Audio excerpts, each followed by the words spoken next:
بسم اللہ الرحمن الرحیم۔ السلام علیکم۔ ماں کا نام سنتے ہی جو بات ذہن میں آتی ہے وہ سکون کی ہوتی ہے، لیکن اگر وہی ماں سکون کی جگہ بے سکونی دے تو اولاد ٹوٹ جاتی ہے۔ رشتوں پر ماں باپ کا صرف لیبل لگ جانے سے بات ختم نہیں ہو جاتی۔ جس رشتے میں اللہ تعالیٰ نے آپ کو باندھا ہے اسے نبھانا بھی پڑتا ہے، دلوں کو صاف بھی رکھنا پڑتا ہے۔ میرا نام عمر ہے، میرا تعلق خان پور کٹورہ سے ہے۔ میں جب 15 سال کا تھا تبھی میرے والد گرامی اس دنیا فانی سے کوچ کر گئے تھے۔ میری والدہ ایک گھریلو سیدھی سادی خاتون تھی جو باہر کی دنیا اور اس کی رنگینیوں سے بالکل انجان تھی۔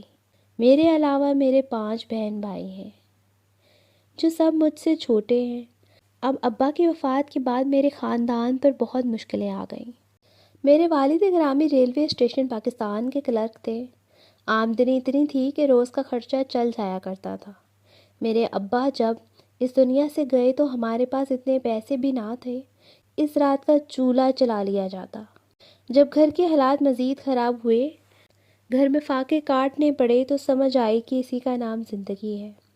میری والدہ نے گھر چلانے کے لیے سلائی کڑھائی کا کام شروع کیا۔ اللہ کا کرم ہوا اور اماں کا سلائی کڑھائی کا کام چل پڑا۔ فاقوں سے جان خلاصی ہوئی تو کچھ حوصلہ بھی ہوا۔ میری اور میرے بہن بھائیوں کی تعلیم گورنمنٹ اسکول میں اچھی چل رہی تھی۔ میں نے میٹرک کے امتحان پاس کیے تو سوچا آگے پڑھنے کی بجائے اماں کا ساتھ دوں۔ میں نے ایک فیکٹری میں نوکری تلاش کرنا شروع کر دی۔ شاید اچھے دن چل رہے تھے یا طوفان آنے سے پہلے والی خاموشی تھی، جو آرام سے فیکٹری میں 20,000 کی تنخواہ پر نوکری مل گئی۔ میں نے اماں کو خوشخبری سنائی تو ان کے چہرے پر ابا کی وفات کے بعد پھر سے چمک نظر آنے لگی۔ اچھے وقت کی شاید عمر کم ہوتی ہے، تبھی میری نوکری کو ابھی 2 ہی مہینے گزرے تھے کہ اماں بیمار رہنے لگی تھیں۔ آنکھوں کے گرد سیاہ ہلکے تھے، رنگ پیلا زرد رہنے لگا تھا۔ ایک دن رات کے وقت جب میں گھر آیا تو اماں بری طرح کھانس رہی تھیں۔ کھانستے ہوئے ان کا سانس اکھڑنے لگا۔ میں جلدی سے بیگ پاس پڑی چارپائی پہ پھینکتا آگے بڑھا تو دیکھ کر میری روح کانپ گئی۔ اماں کے منہ سے تو خون بہہ رہا تھا۔ میرے ہاتھ پاؤں پھول گئے۔ میں نے جلدی سے اماں کو چارپائی پر بٹھایا، اپنی چھوٹی بہن کو پانی لانے کو بولا۔ چھوٹی بہن جلدی سے پانی لے کر آئی تو اماں کو پانی پلایا۔ اتوار سے پہلے کوئی چھٹی نہیں مل سکتی تھی۔ کام نیا تھا، اسی لیے چھٹی کر بھی نہیں سکتا تھا۔ میں نے اماں کو اتوار والے دن ہاسپٹل لے جانے کا فیصلہ کیا۔ میں اتوار کی چھٹی میں جب امی کو سرکاری ہاسپٹل لے کر گیا تو میرے سر پر آسمان گر گیا جب ڈاکٹرز نے بتایا کہ اماں کو بلڈ کینسر ہے۔ ابا تو پہلے ہی چھوڑ کر چلے گئے تھے، اماں ہی اب ابا بھی تھی اور ماں بھی تھی۔ میرے دماغ میں سب سے پہلے اپنی بہن بھائیوں کا خیال آیا کہ وہ لوگ تو ابھی چھوٹے ہیں، وہ اماں کے بغیر نہیں رہ سکتے۔ دماغ میں وسوسے آنے لگے۔ میں اس قدر اماں کی بیماری سے ڈر گیا تھا، یہ تک سوچ بیٹھا تھا کہ اگر اماں کو کچھ ہو گیا تو کیسے اپنے بہن بھائیوں کو سنبھالنا ہے۔ لیکن کہتے ہیں نا، جسے اللہ رکھے اسے کون چکھے۔ ڈاکٹر نے بتایا کہ اماں کو بلڈ کینسر ہے۔ مجھے ڈاکٹر صاحب کی بات سمجھ آ گئی تھی، لیکن میرے پاس اس وقت اتنے پیسے نہیں تھے کہ میں اپنی ماں کا علاج اچھے سے کروا سکتا۔ میں پریشان کن حالت میں گھر کے لیے روانہ ہو گیا۔ رکشے میں بیٹھ کر اپنی اماں کو ساتھ بٹھا کر گھر لے گیا، لیکن ایک نئی فکر ستانے لگی کہ کیسے اماں کا علاج کرواؤں گا، اتنے پیسے کہاں سے آئیں گے۔ فیکٹری سے بھی ادھار پیسے لینے کی کوشش کی، لیکن نوکری نہیں تھی، ادھار پیسے بھی نہ مل سکے۔ میں اماں کو سرکاری ہاسپٹل میں در بدر لے کر پھرتا رہا، لیکن سرکاری ہاسپٹل میں قسمت سے ہی باری آتی ہے۔ ایک دن میں فیکٹری گیا تو پتہ چلا کہ فیکٹری میں آگ لگ گئی ہے۔ کپڑے کا کام تھا، تبھی سارا مال جل کر راکھ ہو چکا تھا۔ فیکٹری کے مالک نے فیکٹری بند کر دی اور کسی اور کو بیچ دی، جہاں اب نئے سرے سے کوئی کارخانہ بنایا جانا تھا۔ میں کندھے جھکائے گھر لوٹا۔ اب کیا کرتا، کہاں سے لاتا اپنی ماں کے علاج کے لیے پیسے؟ اماں کے علاج کے پیسے پورے نہیں ہو رہے تھے۔ اس پر اپنی پڑھائی کا خرچہ کیسے اٹھاتا؟ اسی لیے اپنی پڑھائی چھوڑ دی، لیکن اپنے بہن بھائیوں کو پڑھنے دیا۔ در بدر کی ٹھوکریں کھانے کے بعد، لوگوں کی باتیں سننے کے بعد، میرے ایک دوست نے مجھے ایک بنگلے میں چوکیداری کی نوکری پر لگوا دیا۔ 3 وقت کا کھانا ملتا تھا۔ گھر کی ایک مالکن تھی، اس کا شوہر اسے چھوڑ کر کسی انگریز کے ساتھ شادی کر چکا تھا۔ عورت بہت امیر تھی، گھر میں ڈھیروں ڈھیر نوکر تھے۔ میرے دوست نے بتایا تھا کہ مالکن عربی ہیں۔ مالکن کو کبھی دیکھا نہیں تھا۔ اس کی بس ایک بیٹی تھی جو اکثر باہر لان میں آ جایا کرتی تھی۔ مالکن کے شوہر کی بات بھی گھر کے ایک نوکر نے بتائی تھی۔ میرا پہلا دن تھا، مجھ سے کسی قسم کا کوئی سوال نہیں کیا گیا تھا۔ ایک یونیفارم دے دیا گیا تھا اور ایک M416 میرے ہاتھ میں تھما دی گئی تھی۔ ساتھ میرا دوست چوکیداری کرتا تھا۔ پہلے پہل تو یہ نوکری بہت مشکل لگی، لیکن پھر آہستہ آہستہ عادت ہونے لگی۔ 2 دن گزرے۔ ایک حور پری، سرخ و سفید رنگت، تیکھے نقوش، پتلی سی کمر، اس پر لہلہاتے لمبے گھنے بال، خوبصورتی کا شکار تھی۔ اس کو دیکھنے میں اتنا مگن تھا کہ میرے دوست نے مجھے ٹوکا تو میرا تسلسل ٹوٹا۔ اس نے مجھے بتایا یہ مالکن کی اکلوتی بیٹی ہے۔ میں نے ایک نظر پھر سے اس کی جانب دیکھا اور دیکھتا ہی رہ گیا۔ وہ لان میں پڑے جھولے پر بیٹھی کسی کتاب کا مطالعہ کر رہی تھی۔ اس نے میری طرف دیکھا، جس پر میں آنکھیں پھیر گیا اور چور نظروں سے اسے دیکھنے لگا۔ وہ بھی مسکرا دی۔ اس کی مسکراہٹ بہت خوبصورت تھی، جیسے بہار میں کھلتے پھول ہوں۔ آنکھیں تو جیسے پورا جہان ان میں بسا ہو۔ میں بھی دیکھنے میں خوبصورت نوجوان مرد تھا۔ غریبی نے بے بس کیا تھا، ورنہ میں تو کسی بھی لڑکی کا کرش ہوتا۔ میرے دوست نے ٹوکا تو میں گڑبڑا کر ادھر ادھر دیکھنے لگا۔ رات کا وقت تھا، ہلکی ٹھنڈی ہوا چل رہی تھی۔ سارا دن کھڑے رہنے کی وجہ سے میری ٹانگیں اب شل ہونے لگی تھیں۔ میرا دوست کوارٹر میں جا کر سو چکا تھا۔ جب سامنے سے ہال کا دروازہ کھلا، بے ساختہ نظر سامنے گئی تو سامنے عبائے میں ایک عورت دروازے سے نکلی۔ رات کا آدھا پہر تھا، نہ جانے وہ کون تھی اور کہاں جا رہی تھی۔ میں حیران نظروں سے ابھی دیکھ رہا تھا کہ ایک دم وہ لڑکی بھاگتی ہوئی میرے پاس آئی۔ نقاب میں بس 2 آنکھیں نظر آ رہی تھیں۔ ان آنکھوں میں جب میں نے غور سے دیکھا تو میں پہچان گیا کہ یہ مالکن کی بیٹی ہے، لیکن یہ کہاں جا رہی تھی؟ اس بات سے میں حیران تھا۔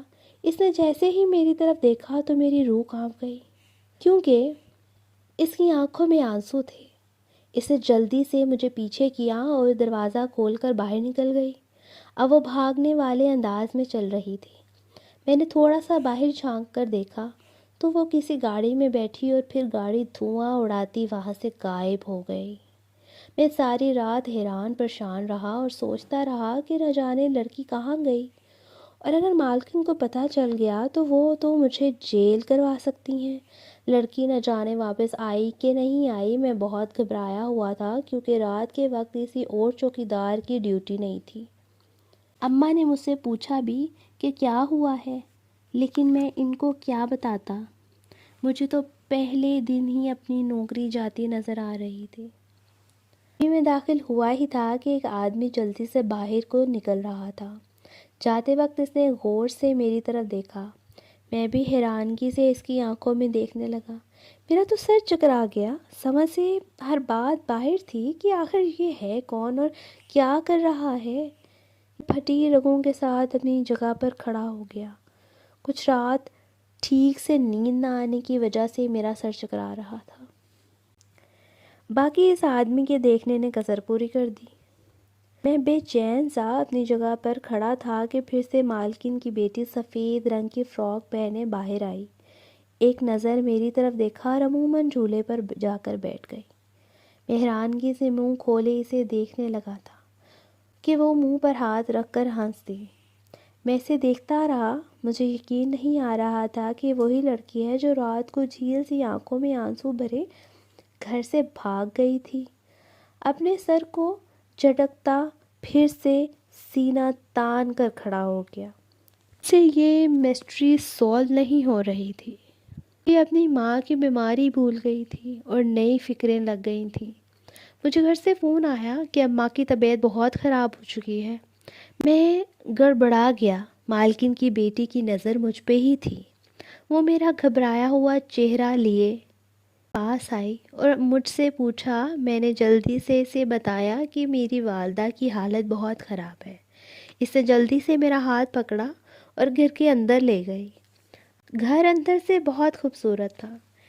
میں چاروں طرف دیکھنے لگا۔ مالکن کی بیٹی مجھے ایک سفید کمرے میں لے گئی جہاں ہر چیز سفید تھی، لیکن آنکھیں پھٹی کی پھٹی رہ گئیں جب مالکن کی بیٹی نے ایک دیوار کو ہاتھ لگایا جو وہ کھلتی ہی چلی گئی۔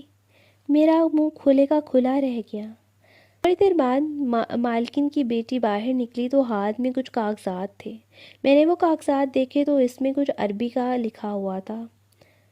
میں نے اوپر منہ کر کے حیرانگی سے دیکھا تو وہ کچھ اشاروں سے سمجھانے لگی۔ میرا سر گھوم گیا یہ دیکھ کر کہ میری مالکن کی بیٹی بول نہیں سکتی۔ اتنی خوبصورت لڑکی لیکن بول نہیں سکتی۔ مالکن کی بیٹی نے الماری میں سے ایک لفافہ نکالا۔ میں نے پکڑتے ہی کھولا تو اس میں ہزار کے کئی نوٹ تھے۔ اس نے مجھے اشارے میں کہا کہ جاؤ اور جا کر اپنی ماں کا علاج کرواؤ۔ میں جلدی سے پیسے لے کر نکلا اور گھر پہنچ گیا۔ اماں کو ہاسپٹل لے کر گیا لیکن وہ پیسے بھی ابھی کم تھے۔ خیر 2 دن کے بعد میں دوبارہ سے کام پر گیا تو گھر میں کچھ تبدیلی آئی ہوئی تھی۔ میں نے اپنے ساتھی چوکیدار سے گھر میں ہلچل کے بارے میں پوچھا، جس پر اس نے مجھے بتایا کہ گھر کی مالکن باہر کے ملک سے واپس آ گئی ہے۔ مجھے اپنی مالکن کو دیکھنے کا بہت اشتیاق تھا۔ میں نے اپنے ساتھی سے پوچھا کہ وہ دکھنے میں کیسی ہے تو میرا دوست ہنسنے لگ گیا۔ میں حیران ہوا اور اس سے وجہ پوچھی ہنسنے کی تو اس نے بتایا کہ جب تم خود دیکھو گے تب خود میرے ہنسنے کی وجہ پتہ چل جائے گی۔ میں نے حیرانگی سے اپنے ساتھی کی طرف دیکھا۔ دوپہر کا وقت تھا جب ایک آدمی گھر کے اندر سے نکل رہا تھا اور وہ کافی خوش بھی نظر آ رہا تھا۔ میں پھر حیران ہوا لیکن اب کی بار کچھ نہیں بولا تھا۔ کچھ وقت گزرنے کے بعد اندر سے ایک نوکر آیا جس نے ہمیں پیغام دیا کہ ہماری عربی مالکن نے ایک میٹنگ رکھی ہے جو گھر کے مین ہال میں ہے۔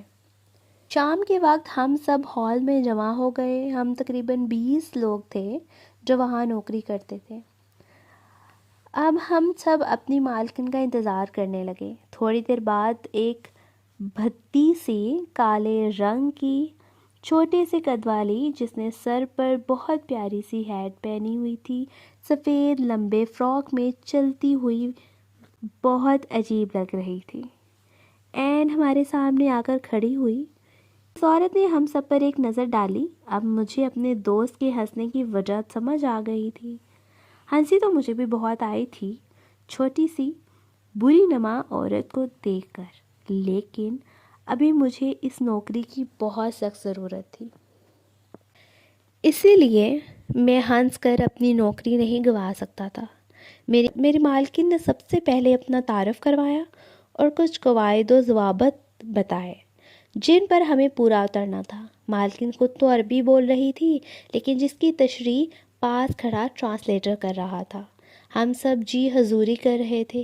نہ جانے مالکن کی بیٹی نے اپنی ماں کو اشارے میں کیا کہا جو وہ میری طرف دیکھ کر مسکرانے لگی۔ ہم سب باہر آ گئے۔ رات کے وقت پھر سے میرے علاوہ گیٹ پر کوئی اور موجود نہیں تھا۔ تبھی پھر سے مالکن کی بیٹی نقاب کیے باہر آئی۔ اس وقت بھی اس کی آنکھوں میں آنسو تھے۔ اب کی بار میں جیسے پاگل ہونے کو تھا کہ آخر ماجرا کیا ہے، اتنی پہیلیاں ہیں اس گھر میں۔ مالکن کی بیٹی مجھے دھکا دیتی جلدی سے باہر نکلی اور پھر سے بھاگتی ہوئی گاڑی میں جا کر بیٹھ گئی اور گاڑی فرش سے دھواں اڑاتی منظر عام سے غائب ہو گئی۔ میں پھر سے اندر منہ دیکھتا ہی رہ گیا۔ اس رات میری نائٹ ڈیوٹی تھی۔ رات ساری میں مالکن کی بیٹی کا انتظار کرتا رہا لیکن اسے نہ آنا تھا اور نہ ہی وہ آئی۔ اگلی صبح جب میں پریشان کن حالت میں گھر کے لیے نکلنے لگا تو گھر کا مین دروازہ کھلا اور مالکن باہر کو نکل آئی۔ میری ٹانگیں کانپنے لگیں کہ اب مالکن مجھے نوکری سے نکال دیں گی کیونکہ میرے ہوتے ہوئے مالکن کی بیٹی گھر سے بھاگ گئی اور واپس نہیں آئی۔ مالکن ابھی کچھ پاس ہی آئی تھی میرے کہ گھر کا مین دروازہ پھر سے کھلا اور اس بار مالکن کی بیٹی کالے رنگ کے لمبے فراک میں چھم چھم کرتی باہر آ گئی اور معمول کے مطابق لان میں لگے چولہے پر بیٹھ گئی۔ ایک نظر میری طرف دیکھا اور پھر ہنس دی۔ میری آنکھیں پھٹی کی پھٹی رہ گئی۔ یہ سب مسٹری سلجھنے کا نام ہی نہیں لے رہی تھی۔ مالکن نے گھر کا گیٹ کھلوایا جو کہ میں نے ہی کھولا اور پھر وہ بھی اپنی گاڑی لیے باہر نکل گئی۔ اب میں نے سوچ لیا تھا کہ میں مالکن کی بیٹی سے پوچھ کر رہوں گا کہ آخر کو وہ جاتی کہاں ہے، رات کے اندھیرے میں، اور وہ گھر کے اندر داخل کیسے ہوئی۔ میں مالکن کو بھیج کر مالکن کی بیٹی کے پاس گیا اور مجھے دیکھ کر مسکرانے لگی۔ میں نے اس سے اشاروں میں پوچھا کہ رات کو کہاں گئی تھی۔ وہ میری طرف ایسے دیکھنے لگی جیسے نہ جانے کون سی نازیبا گفتگو کر لی ہو میں نے پھر سے ہاتھ کے اشارے سے اسے جواب دینے کو بولا تو اپنی نشست چھوڑ کر سیدھا گھر کے اندر چلی گئی، لیکن مجھے جواب نہ دیا۔ کچھ روز ایسے ہی گزر گئے، ہر طرف خاموشی کا راج تھا۔ ایک روز ایک نوکر اندر سے آیا اور بولا کہ مجھے مالکن نے بلایا ہے۔ میں اندر گیا تو مالکن کی بیٹی روتی ہوئی کسی بات سے انکار کر رہی تھی، لیکن مالکن غصے میں اسے کمرے میں دھکیل رہی تھی۔ یہ سارا منظر دیکھ کر میری روح کانپ گئی، کیونکہ مالکن کی بیٹی نے دلہن کا جوڑا پہنا ہوا تھا۔ اماں کی صحت دن بدن ڈھلتی جا رہی تھی، مجھے ان کی فکر نے آدھا کر دیا تھا۔ اس روز بھی اماں کی حالت کافی خراب تھی۔ میں اماں کی پریشانی میں تھا۔ اس پر مالکن کا اپنی بیٹی کے ساتھ ایسا رویہ اور مالکن کی بیٹی کا دلہن بنے ہونا مجھے بہت عجیب لگ رہا تھا۔ اب تو مجھے ایسے لگنے لگا جیسے میں کسی عام گھر میں نہیں بلکہ عجائب گھر میں موجود ہوں۔ میرا سر بری طرح چکرا رہا تھا۔ میں نے مالکن کی طرف دیکھا تو وہ مسکرانے لگی اور اپنے پرسنل سیکرٹری کو کچھ کہہ کر مسکراتی ہوئی کمرے میں چلی گئی۔ اب مجھے اس سب سے الجھن محسوس ہونے لگی تھی۔ میں نے سیکرٹری کی طرف ماتھے پر بل سجائے دیکھا تو اس نے بتایا کہ میری عربی مالکن ہر سال اپنی اکلوتی بیٹی کا حلالہ کرواتی تھی۔ ایسا کیوں کرتی تھی کوئی نہیں جانتا تھا۔ حلالہ کے لیے جو بھی مرد آتا ہے اسے لاکھوں روپے اور مہنگے مہنگے تحفے دیتی ہیں۔ مجھے حیرت ہوئی کہ کون اپنی بیٹی کے ساتھ ایسے کرتا ہے۔ میں نے معاملہ رفع دفع کر دیا۔ بیٹی کی طلاق کے بعد مالکن 4 مہینے کے لیے باہر کے ملک رہتی اور پھر 4 مہینے بعد واپس آ جاتی۔ میں تو اس سب پر حیران تھا۔ ایک تو حلالہ کرنا گناہ کے زمرے میں آتا ہے، دوسرا ہر سال یہ گناہ بہت بے شرمی سے ہو رہا تھا اور نہ جانے کتنے سالوں سے ایسا ہی ہوتا رہا تھا۔ مالکن تیار ہو کر نہ جانے کہاں کی تیاریوں میں تھیں، تبھی وہ میری طرف آئیں۔ مالکن کی بیٹی کو طلاق ہو چکی تھی۔ اپنے ٹرانسلیٹر سے کچھ عربی میں بات کی، ٹرانسلیٹر نے بھی عربی میں جواب دیا۔ اب کی بار مالکن کی بیٹی کی طلاق ہوئی تو وہ مجھ سے کہنے لگی تو میری بیٹی سے حلالہ کر لو۔ ہلکی اردو میں بولتی وہ بہت عجیب لگ رہی تھی، لیکن میں خوش ہو گیا کہ میری لاٹری نکل آئی ہے۔ اس کے ٹرانسلیٹر نے بتایا وہ مجھے لاکھوں روپے دے گی جس سے میں اپنی ماں کا علاج کروا لوں۔ میں حلالہ کرنے پہ راضی ہو گیا۔ 2 دن بعد نکاح خواہاں کو بلایا گیا۔ میں اپنی اماں کو سب بتا چکا تھا تو وہ سخت ناراض ہوئیں، لیکن باقی بہن بھائیوں اور میرے سمجھانے پر سمجھ گئیں۔ جب ان کو سمجھایا کہ پیسے ملنے پر ان کا اچھے سے ہاسپٹل میں علاج ہوگا اور پھر باقی بہن بھائی اچھی پڑھائی کر لیں گے، خیر کافی مشکل سے ہی صحیح لیکن اماں اس حلالے کے لیے راضی ہو گئی۔ حلالہ کی رات جو ہی بیوی کے کمرے میں گیا وہ بہت سہمی ہوئی تھی۔ گھبرایا تو میں بھی ہوا تھا، لیکن میری بیوی کے چہرے پر عجیب سا خوف تھا۔ میں نے اس سے اشارے سے پوچھا کہ کیا ہوا ہے۔ اس پر پہلے وہ ادھر ادھر دیکھنے لگی لیکن پھر نہ میں سر ہلا دیا۔ میں نے اس سے پیار سے پوچھا کہ کیا ہوا، تم اتنا ڈری ہوئی ہو؟ میں تمہارا شوہر ہوں اور شوہر ہونے سے پہلے تمہارا دوست ہوں۔ میرے خیال کے مطابق مالکن کا رویہ ہی میری بیوی کے ڈرنے کی وجہ تھا، لیکن اس نے بستر کے نیچے اشارہ کیا تو مجھے حیرانگی ہوئی۔ میں نے جھک کر دیکھا تو روح لرز گئی جب دیکھا کہ وہاں ایک دروازہ بنا ہوا تھا۔ میں نے اوپر دیکھا تو میری بیوی رو رہی تھی۔ میں حیران رہ گیا اور اپنی بیوی سے اشاروں میں پوچھا کہ یہ کیا ماجرا ہے۔ اس نے اشاروں میں بتایا کہ یہاں سے اکثر اوقات بہت بری سمیل آتی ہے اور اکثر اوقات عجیب سی آوازیں بھی آتی ہیں۔ میں نے پہلے اپنی بیوی کی طرف دیکھا اور پھر اس کو بستر سے اٹھنے کو بولا۔ وہ لہنگا سنبھالتی اپنی جگہ سے اٹھی اور سائڈ پر کھڑی ہو گئی۔ میں نے بیڈ کو ہلکا سا دوسری طرف دھکیلا تو نیچے ایک قالین تھا۔ میں نے قالین کو ہلکا سا اٹھایا تو نیچے ایک دروازے نما بورڈ لگا ہوا تھا۔ میں نے حیرت سے اپنی بیوی کی طرف دیکھا اور پھر قالین کو تھوڑا سا پیچھے کیا اور وہ بورڈ ہٹا دیا۔ نیچے سیڑھیاں ہی سیڑھیاں تھیں اور اندھیرا ہر طرف چھایا ہوا تھا۔ میں نے اپنے فون کی ٹارچ چلائی اور اپنی بیوی کا ہاتھ پکڑ کر نیچے لے گیا۔ یہ کوئی بھول بھلائیاں تھی۔ میں اور میری بیوی حیران ہوتے ہوئے ادھر ادھر دیکھنے لگے۔ دیواروں کو ٹٹولا لیکن وہاں کوئی سوئچ بورڈ نہیں تھا۔ پھر ایک جگہ سے ہلکی سی لکیر نما روشنی نظر آئی۔ میں اس روشنی کی طرف بڑھا۔ وہاں ایک دیوار تھی۔ میں نے دیوار کو ہلکا سا دھکیلا تو وہ کھلتا ہی چلا گیا۔ میری آنکھیں پھٹی کی پھٹی رہ گئیں۔ دروازہ کھلا تو میں اور میری بیوی اندر گئے جہاں بہت سے ٹی وی لگے ہوئے تھے۔ تاریں جگہ جگہ بکھری ہوئی تھی۔ مجھے حیرت کا جھٹکا لگا کہ یہ کیا ہے۔ ایک دم سے ہر طرف کے ٹی وی چل پڑے اور وہاں مختلف قسم کی ویڈیوز چلنے لگیں جن میں ہر جگہ پر مختلف لوگ تھے۔ میری بیوی نے ایک دم نہ جانے ٹی وی میں کیا دیکھ لیا کہ وہ منہ پر ہاتھ رکھے پیچھے دیوار کے ساتھ جا کر لگی۔ میں نے اسے پوچھا کہ کیا ہوا ہے۔ اس نے اپنے لہنگے کی طرف اشارہ کیا اور پھر ٹی وی کی طرف۔ میں نے ایک نظر اپنی بیوی کی طرف اور دوسری ٹی وی کی طرف دیکھا اور ٹی وی کی طرف غور کیا۔ اس نے مجھ سے میرا فون پکڑا اور مجھے لکھ کر بتایا کہ یہ سب اس کے سابقہ شوہر ہیں اور اس دلہن کے لباس میں کوئی اور نہیں بلکہ وہی ہے۔ میری آنکھیں حیرت سے کھل گئیں۔ مجھے یقین نہیں آ رہا تھا کہ ایک ماں ایسا بھی کر سکتی ہے۔ اوپر واپس آئی اور سوچنے لگی کہ اب کیا کرنا ہے۔ مجھے تو کچھ سمجھ نہیں آئی۔ تبھی اس نے مجھے اشارے میں بتایا کہ وہ ایک لڑکے کو جانتی ہے جو بتا سکتا ہے کہ یہ ویڈیوز بنانے کا کیا مقصد ہے۔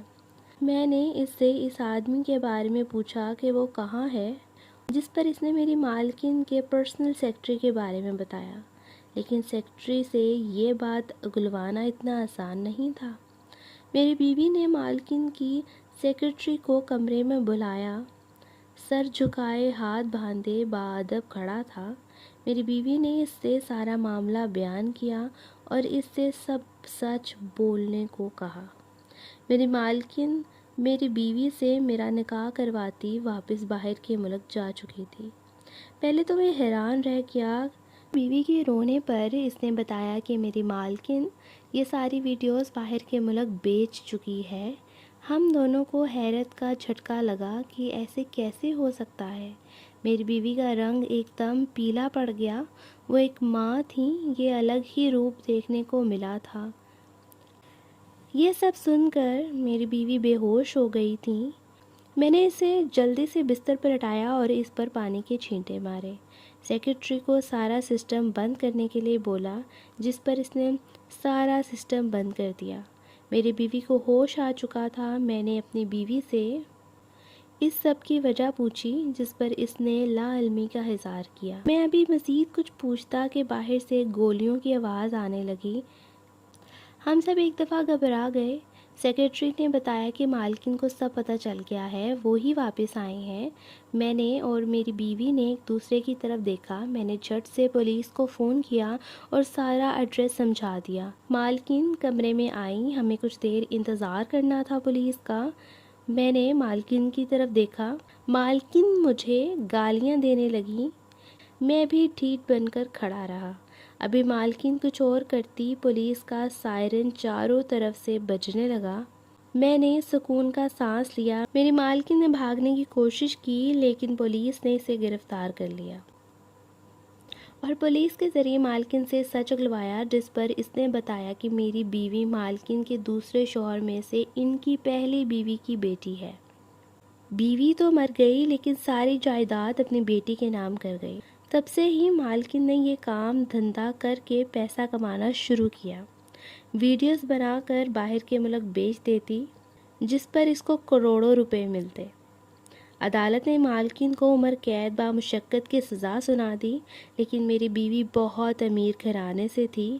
میں نے اس سے پوچھا کہ وہ میرے ساتھ رہنا چاہتی ہے یا نہیں، جس پر اس نے میرے ساتھ رہنے کی حامی بھر لی۔ میری اماں اور میرے بہن بھائیوں کو بیوی ساتھ لے آئی۔ میری اماں کا علاج بہت اچھے ہاسپٹل میں ہو رہا ہے اور میرے بہن بھائی اب کالج یونیورسٹیز جاتے ہیں۔ میری بیوی نے میرا ہر جگہ ساتھ دیا تھا، جس وجہ سے میں نے اپنی بیوی سے یہ تک نہیں پوچھا کہ کس کے ساتھ وہ رات کے وقت باہر جایا کرتی تھی۔ اس نے میرا اتنا ساتھ دیا تو مجھے بھی یہ سوال پوچھ کر اپنی بیوی کو دکھ نہیں دینا چاہیے تھا۔ میری اماں کا علاج اچھا ہو گیا تھا اور میں بھی اپنی بیوی بچوں کے ساتھ پرسکون زندگی گزار رہا ہوں۔